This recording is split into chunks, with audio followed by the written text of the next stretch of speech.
अमित जी, अभी तक ममता बनर्जी और केजरीवाल जो है कांग्रेस के साथ नहीं थे। इस मुद्दे को लेकर वो भी अब राहुल गांधी के और कांग्रेस के साथ खड़े हुए हैं। एक तरीके से ऑपोजिशन जो है एक साथ एकजुट हो गई है इस मुद्दे को लेकर। देखिए राहुल जी, हर बार ये सवाल मैं जब से राष्ट्रीय राजनीति में आए आ रहा है। मुझे एक बताओ, ये दोनों साथ में आ गए, ठीक है, कोई भी प्लेटफॉर्म पर आ गए, बंगाल में क्या करेंगे? केजरीवाल जी क्या दिल्ली की सीट राहुल जी के लिए छोड़ देंगे क्या? साथ में आने का क्या मतलब है भाई? कोई मतलब नहीं है, सब एक दूसरे के खिलाफ लड़ रहे हैं, क्या साथ में आए? एक बात है कि मोदी का विरोध करने के लिए सब साथ में दिखाई पड़ते हैं।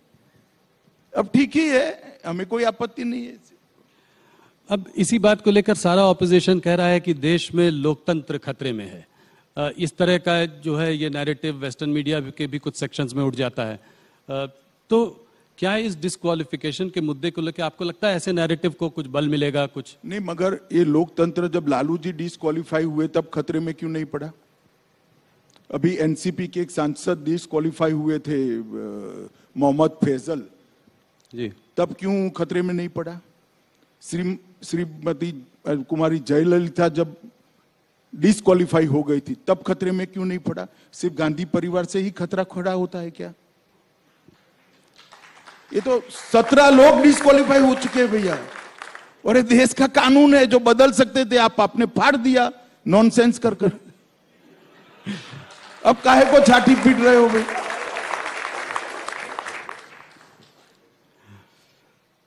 अमित जी, थोड़ा आने वाले चुनाव, कर्नाटका के चुनाव की ओर देखते हैं। कुछ प्रदेश के चुनाव इस साल जो हैं बड़े चुनाव हैं, कर्नाटका, मध्य प्रदेश, राजस्थान, छत्तीसगढ़, और ये एक तरीके से 2024 के पहले एक सेमीफाइनल मैच है। तो आप कर्नाटका के चुनाव को कैसे देखते हैं? आज क्या लगता है आपको, वहां पर स्थिति क्या है? कितनी सीटें देते हैं आप? ये सवाल मैं हर बार आपसे पहले पूछता हूँ। देखिए, मैं कर्नाटक 9 दिन लगाया हूं, चुनाव की घोषणा की पहले आज ही हुई है, और करीब करीब कर्नाटक के जो 5 क्षेत्र है, मुंबई कर्नाटक, कल्याण कर्नाटक, मैसूर, बेंगलुरु, इस तरह के जो 5 क्षेत्र है, 5 क्षेत्र में मैं जाकर आया हूं और 9 दिन तक डिटेल दौरा किया है। मैं आपको पक्का असेसमेंट कर रहा हूं कि हम निश्चित रूप से हाफ वे मार्क से काफी आगे रहेंगे। पूर्ण बहुमत की भारतीय जनता पार्टी की सरकार बनने जा रही है। 1985 में रामकृष्ण हेगड़े जी के बाद कभी दोबारा रिपीट नहीं हुई है सरकार, इसके बाद भी आपको इतना भरोसा है? 30 साल के बाद 30 साल तक कभी भी पूर्ण बहुमत की सरकार नहीं आई थी। कई सालों से पूर्ण बहुमत की सरकार रिपीट भी नहीं हुई थी 77 के बाद। ये दोनों मोदी जी के समय में हुआ, ये भी हो जाएगा, आप चिंता मत करिए। एक अजीब सी चीज देखी कर्नाटका में, मुख्यमंत्री बोमई हैं और चेहरा येडियुरप्पा। प्रधानमंत्री ने भी उनका हाथ पकड़ा और उनका जो है उनको प्रोत्साहन दिया जब वो गए थे वहां पे। तो इसको आप कैसे देखते हैं? किसके चेहरे के अंडर चुनाव लड़ रहे हैं? क्या बोमई वापस अगर आप जीतेंगे तो मुख्यमंत्री बनेंगे? एक बात समझ लीजिए, येदियुरप्पा जी हमारे वरिष्ठ नेता है, केंद्रीय पार्लियामेंट्री बोर्ड के मेंबर है, चुनाव समिति के मेंबर हैं, और भारतीय जनता पार्टी ने उनकी वरिष्ठता को कभी क्वेश्चन नहीं किया। हम ऐसी पार्टी नहीं है कि जो पावर पर नहीं है उसको दरकिनार कर देते हैं। हमारे यहां जो वरिष्ठ नेता होता है उनका सम्मान पावर में हो या न हो, सम्मान होता है। और आज भी मैं कह रहा हूं सबके सामने कि येदियुरप्पा जी बहुत बड़े आकर्षण के साथ स्टार कैंपेनर की भूमिका कर्नाटक के अंदर निभाएंगे, और उन्होंने वो कर्नाटक असेंबली में भी स्पष्ट कर दिया है। जी। तो अगर जीत कर वापस आएंगे तो बोमई जी वापस मुख्यमंत्री बनेंगे? देखिए, वो तो पार्टी तय करेगी, अभी पार्टी में इस प्रकार की कोई चर्चा नहीं हुई है। पर बोमई जी हमारे मुख्यमंत्री है, बहुत अच्छा काम किया है और अच्छे से चला रहे हैं। और येदियुरप्पा जी और बोमई के कालखंड के अंदर जो कुछ भी कर्नाटक में डेवलपमेंट के काम हुए, इसके आधार पर हम फिर से निश्चित रूप से चुनकर आएंगे, और कर्नाटक की जनता डबल इंजन सरकार चाहती है। मोदी जी की योजनाओं को, मोदी जी के कार्यक्रमों को और मोदी जी के विजन को नीचे इंप्लीमेंट करे, इस प्रकार की समान विचारसरणी वाली सरकार कर्नाटक की जनता चाहती है और परिणाम भी इसी प्रकार के आए। जेडीएस ने करीब 150 लोगों की लिस्ट जारी कर दी है, कांग्रेस ने भी करीब 125 कैंडिडेट घोषित कर दिए हैं। आप लोगों ने अभी तक कोई लिस्ट जारी नहीं की, तो कहीं ना कहीं कोई चौंकाने वाली कोई नहीं, चौंकाने वाला कुछ नहीं होता। हमारे यहाँ एक पद्धति तय है, जिले को सुनते हैं, फिर प्रदेश में इस पर चर्चा होता है, फिर यहाँ पर आता है और केंद्रीय पार्लियामेंट्री बोर्ड निर्णय करता है। वहां परिवारों को सुनना है, 5 परिवार इकट्ठा बैठ जाते, और जेडीएस में तो 5 भी नहीं बैठना, एक ही परिवार बैठ जाए तो सारे फैसले हो जाते देवगौड़ा जी का, और यहाँ 3-4 परिवार बैठ जाए तो फैसला तो उनके लिए बड़ा सरल है। हमारे यहाँ लाखों कार्यकर्ताओं से चरणबद्ध चर्चा करनी होती है तो थोड़ी देर लगती है भैया, हम थोड़े स्लो भी है। जेडीएस की बात करी तो लोगों का यह भी कहना है कि जेडीएस जो है वो भारतीय जनता पार्टी की बी टीम है, इसको आप कैसे देखते हैं? देखिए, फिर से एक बार आप स्टडी करे बगैर का सवाल कर रहे हैं। गत चुनाव में हम सबसे ज्यादा सीटों के साथ 1 नंबर की पार्टी बने थे।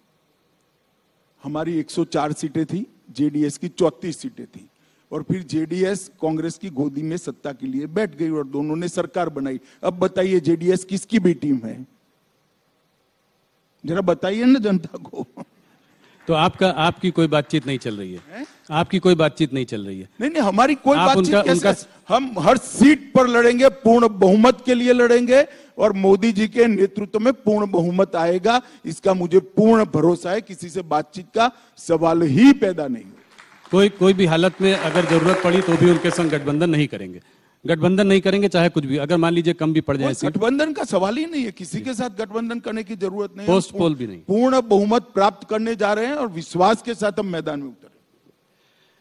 विधानसभा के चुनाव के घोषणा से पहले आपकी पार्टी ने जो 4% रिजर्वेशन मुस्लिम्स के लिए था, उसको आपने 2-2% जो है लिंगायत और वोकालिगा उसके लिए उसमें बांट दिया।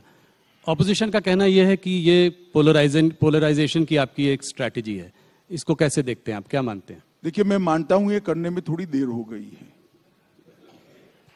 क्योंकि धर्म के आधार पर आरक्षण संविधान सम्मत नहीं है, ये गैर संवैधानिक है। किसी भी प्रकार का आरक्षण धर्म के आधार पर नहीं हो सकता है।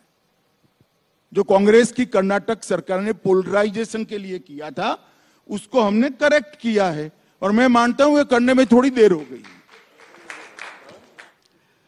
अमित जी, आगे बढ़ते हैं, थोड़ा सा आने वाले 2024 के चुनाव पर चर्चा करते हैं। प्रधानमंत्री मोदी जी ने कुछ ही दिनों पहले एक ऑपोजिशन को बड़ी चुनौती दी है। उन्होंने कहा है कि यहाँ पे भ्रष्टाचारी बचाओ आंदोलन चल रहा है। तो क्या ये समझें कि 2024 में मोदी वर्सेस द रेस्ट होगा, पूरा ऑपोजिशन एक तरफ, मोदी जी एक तरफ? कैसे देखते हैं आप इसको? क्या आप 300 का आंकड़ा 2024 में पार कर पाएंगे? पहले मोदी वर्सेस रेस्ट को मैं आपको समझाने का प्रयास करता हूं, शायद मैं न समझा पाऊं मगर जनता समझ पाएगी। अब मैं 3 पार्टियों के नाम बोलता हूं, श्रीमान चंद्रशेखर राव, ममता बनर्जी की पार्टी तृणमूल कांग्रेस, समाजवादी पार्टी और कांग्रेस। ये चारों पार्टियां अगर मोदी वर्सेस रेस्ट के फॉर्मूला के साथ आती है तो चंद्रशेखर राव जी की एक सभा अगर यूपी में रखते हैं तो क्या फर्क पड़ जाएगा यूपी में, और ममता बनर्जी की सभा तेलंगाना में रखते हैं तो क्या फर्क पड़ जाएगा, और यादव साहब की सभा अगर बंगाल में रख देंगे तो क्या फर्क पड़ेगा। ये सब अपने अपने राज्य में हमारे सामने ही लड़ रहे हैं, और लड़ाई इसी तरह से होनी है। एकता आपकी टीआरपी बढ़ाने के लिए है, आपको उन लोगों का धन्यवाद करना चाहिए। एकता का कोई मतलब ही नहीं है, कोई एक दूसरे को ना नेता मानता है, ना एक दूसरे के लिए एक सीट छोड़ने को तैयार है। चलिए मैं मानूं कि टीआरएस तेलंगाना में 5 सीटें ममता जी को दे दे तो एक लड़ाई हुई भाई, और समाजवादी पार्टी भी 5 सीट वहां दे दे और ममता जी बंगाल में 5-5 सीटें दोनों को दे दे, तब तो एक हुए। मगर सब अपनी अपनी लड़ाई भाजपा के सामने लड़ेंगे और कि हम सब एक है, क्या एक है भाई? नहीं, तब तो आपके लिए बहुत अच्छा है।